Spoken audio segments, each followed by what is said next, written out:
ICT বিষয়ে C programming related একটি প্রশ্ন। দুইটি অসমান সংখ্যার মধ্যে ছোট সংখ্যাটি নির্ণয়ের অ্যালগরিদম। দুইটি সংখ্যার মধ্যে ছোট সংখ্যাটি নির্ণয়ের অ্যালগরিদম কিভাবে লিখব? লক্ষ্য করি, মনে করি দুটো সংখ্যা হচ্ছে একটি এ আর একটা বি। এ আর বি ধরে আমরা অ্যালগরিদম লিখব। অ্যালগরিদমের ধাপ 1 প্রোগ্রাম শুরু করব, তাই না? ধাপ 2 আমরা লিখব ইনপুট চলক হিসেবে এ এবং বি এর মান গ্রহণ করে। এখানে এ আর বি হচ্ছে চলক। আমরা দুইটা সংখ্যা লিখলে যদি 12 আর 14 লিখি, প্রথমটি 12 দ্বিতীয়টি 14 হবে। অর্থাৎ প্রথম সংখ্যাটি এ এর মান, দ্বিতীয় সংখ্যাটি বি এর মান হবে। এরপরে আমরা এখানে যে শর্ত যাচাই করব। কি শর্ত? যে এ কি বি অপেক্ষা ছোট, এই সিদ্ধান্তটি যাচাই করব। এ লেস দেন বি, এই সিদ্ধান্তটি যদি সত্য হয় তাহলে এ ছোট সংখ্যা, সত্য হলে এ ছোট সংখ্যা, মিথ্যা হলে বি ছোট সংখ্যা।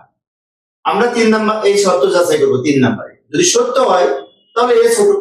আমি এখানে বলে দিলাম এ কি বি অপেক্ষা ছোট, যদি সত্য হয় এ ছোট, আর যদি সত্য না হয় তাহলে বি ছোট।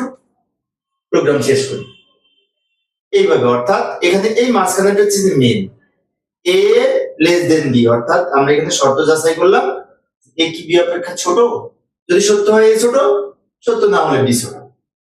এই হচ্ছে অ্যালগরিদম।